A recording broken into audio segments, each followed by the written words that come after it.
We got a behind the scenes look at Michigan State's first week of practice, and we saved this for Monday. We could have done this before the weekend, but we saved this for Monday because Cart and I were going to be the dream team on videos today. And I know that Michigan State Nation likes to hear from their leader, Carter Elliott.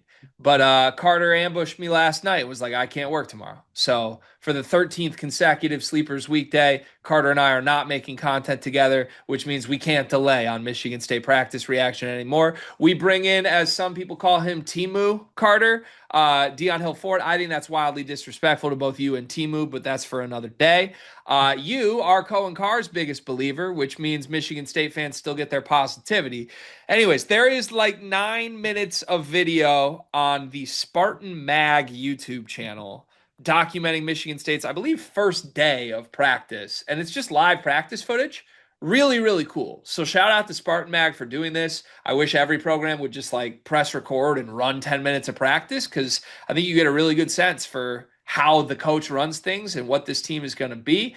I have some important takeaways, I think, but excited to get your thoughts as well. Let's throw it to you. What'd you learn from Michigan State's first day of practice? The first thing I noticed, love the TV that they have inside the practice arena that just plays old national championships of theirs. Like I think I want something like that in my house that just plays my all my greatest highlights. I love that. Um, I mean, the biggest takeaway for me, like Jackson Kohler is clearly like in the coaching staff's eyes, the best player on this team. Like Jeremy Fears is the leader. Maybe Coen Carr's like leap is probably the most important thing to the team, but I think Kohler is like the best player in the coach's eyes. Like I think they're going to play through Kohler a lot this year. It looks like. Um, he has he has some TKR to him, or TK as Paint calls him a lot less touch than TK has for what it's worth, but there's some similarities there. Um, I don't know. I thought the practices look good. Cohen is, in my opinion, from every whether it's this video that came out or the highlights they put on social media, he clearly has taken a leap. What if it's as big of a leap as I believe it is? I don't know, but he's not the same Cohen Carr from last year. He legitimately can shoot. I've said it a million times. If he gets to his left hand, good luck. If he gets in transition, good luck. If he adds a corner three-pointer to that and he hits free throws at a high rate, good luck. He's going to be one of the best players in the country. I think this team is really good and they're going to compete for a Big Ten championship. And part of that is because I spent as much time watching them practice as I did watching the highlights play above them as they practice. And it was just all national titles. So now I kind of feel like they might win a national title. Yeah, I'm impressed by all this footage. I'm not gonna come on here and play the negative skepticism game at all. I have like I don't know. I do want to ask you one thing about Cohen's improved jumper, but it's very clearly it's improved. And I in general I have a lot of very positive Michigan State takeaways from 10 minutes of practice footage. Let me start with the Cohen stuff though, just since you raised it, and then we can go from there. So he's making jumpers from everywhere, right? It like catch and shoot in the corner, open, looks great. There was a drill where he was like kind of catching one dribble pull up mid range on the baseline, made it. I was watching and almost just mentally tracking like who's making and who's missing this. Trey Fort made a bunch of jumpers. Kerr Tang made a bunch of jumpers. Cohen Carr made like every jumper he took. Mhm. The rest of the team still got some issues. Jeremy Fears wasn't making anything. I think there's quite a few guys in this team that still don't have the best looking jump shots. But Cohen is in the group of guys making things right now. So I 100% buy that his jumper is better. We've just never seen in any setting his jumper going in to the rate that we've seen it all summer. So I think it's real. Izzo told us it's real too. There's going to be another video on the channel today about that. With that said, I want to ask you this. It still looks slow. Yes. And Izzo had some comments in the press conference that I'll save for the other video about like in practice, it's great. Do we think that shot's going to be a shot he gets off in games? Obviously, if he's wide open, yeah, I think he's going to be able to make it now. But like, is this a within the flow of the offense ready jumper, or is this still another step that needs to be taken? So I have two comments on this jumper. Both are positive. I do think it looks slow, like you said. I don't think it affects him because if you close out on Cohen Carr because you think his jumper's slow, blow by dunk immediately, right? So it's one of those things where like you have to leave him so wide open that I think it can be slow. It kind of reminds me of like Rajon Rondo, like when the Celtics won the title, couldn't shoot. He was left wide open. Towards the tail end of his career, he could shoot. His jumper was still slow. Part of the reason he could shoot was you didn't want to guard him at the 3-point line because he would just get by you and create. And I think Coen Carr is going to be kind of like the same. Obviously, he's not going to create for others, but like you're not going to want to close out on Coen Carr because that's going to end in him dunking on your center. So I think you're going to live with him taking a slow jumper three within the flow of the offense. So I don't think it will matter too much. Um, the jumpers we have seen Cohen Carr miss though, and this is why I believe in the jumper. The jumpers we have seen him miss hit the back end of the rim. They're not short, they're not left, they're not right, they're on target, hit the back end of the rim. That's what coaches teach you to aim for. So he's hitting, even when he's missing, he's hitting his spots. It's kind of like a golfer who does a chip and the chip goes to 10 feet, but he hit his read and it just was a little bit off. And he's very much so on point with every jumper he takes, whether it goes in or not at the moment. Dion, how's your job going? Beginning of the school year, everything's like a little up and down. One of the biggest issues we've had is we can't find any uniforms for our girls' sports teams. Mm, that's a difficult thing to find a solution for. I know damn well all about that because I got a daughter that just turned 2. She's into sports and she's already outgrowing every little piece of sports apparel she had. Thankfully, I know Clara Kate Creations. Clara Kate Creations was started by a former high school teacher who quit because it wasn't cost effective to send new twins and a 2-year-old to daycare. She found it easier to make girls' sports apparel than finding it to buy. And I am so thankful that she exists because if we have an old shirt of Murph's that she's outgrown, we can send it in and she takes that piece of apparel that means something and upcycles it into an outfit that Murphy can now wear as she grows up. She makes great stuff. It's honestly kind of like your fullback's wife, Kyle Juszczyk. Is that how you say it? She does that. But honestly, I think Clara Kate's coming for Mrs. Juszczyk's job. I love that. I'm a big Juice guy, love his wife, love Claire Kate even more than both of them, though. You can send in your own custom ideas and she will come up with a design. She's just the best. Look up Clara Kate Creations on social media, Facebook, Instagram, and more. Yeah, okay. I like that analogy. I do. And look, I don't think it matters. You don't need to go from like a total non-shooter to JJ Redick in one summer.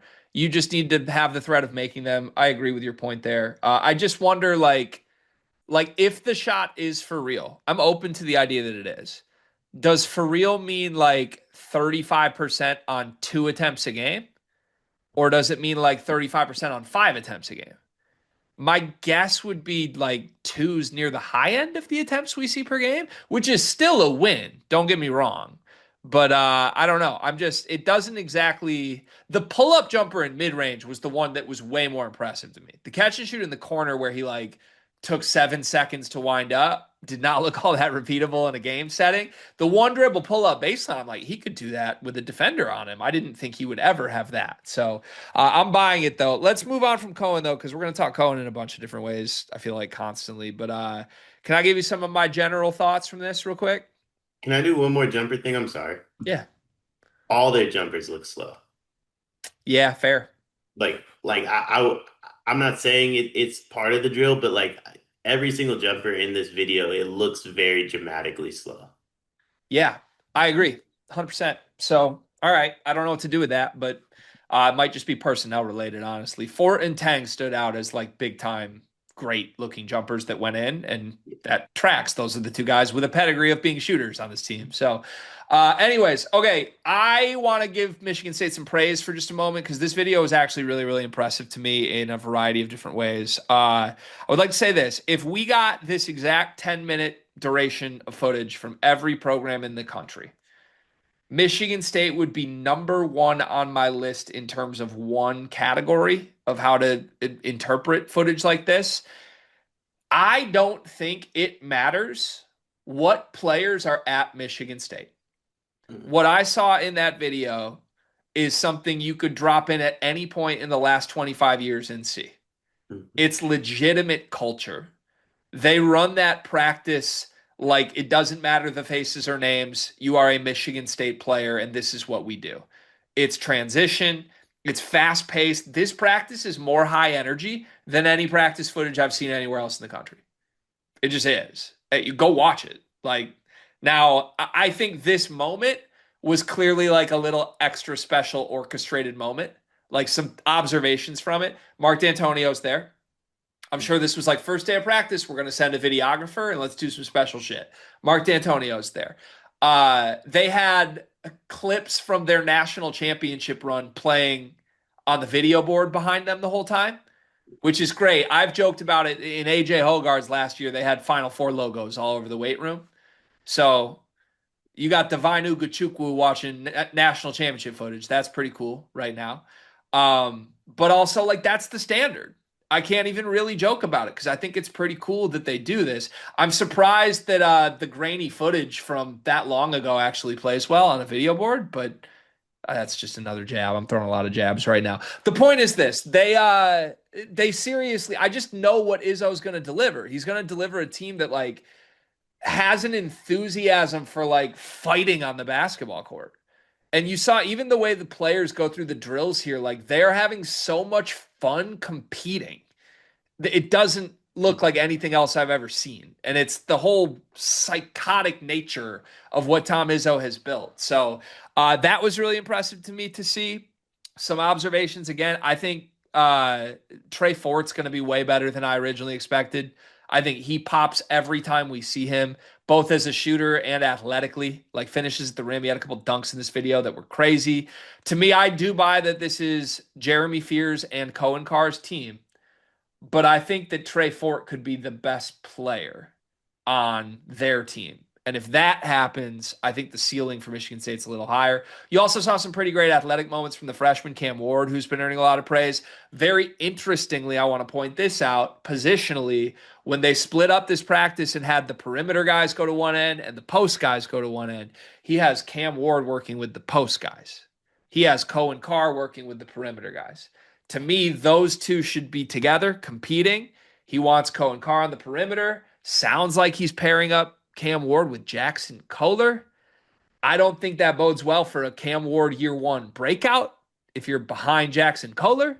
But I found it interesting that Cam Ward was working with post guys. So take that for what you will. Yeah, I mean, like you said, everything about this video, like Michigan State deserves a ton of praise. So the Cam Ward aspect of it, do you think it's like it's shaping up to be like a Fierce, Ford, Carr, Ward, Kohler fight? I don't know. I really don't. I think it's Kohler 4, and I think it's Cooper 5, and Cam Ward probably off the bench. I agree. Michigan State feels to me in the Big Ten like they have the most mystery around who their starting five could be. And I think I would be incredibly bought into whatever starting five Izzo ends up with. Yeah, me too. Me too. Me too. It's really good. I mean, overall, like, I don't know. There's been so much like debate on where do you put Michigan State in preseason rankings. We've had them just outside our top 25. They were 26th. They were the first honorable mention. Michigan State fans freaked out that we were disrespecting them. I would point out 26th is higher than most pundits have Michigan State right now. I feel like we're high relative to others. Yeah, I do regret not putting them in the top 25. I do regret that. Just watching this practice, like, this team's going to be right there annoying the shit out of me all year. Yeah. I think they are going to be top five in the Big Ten now, and I don't think I thought that a few weeks ago. Yeah, me too.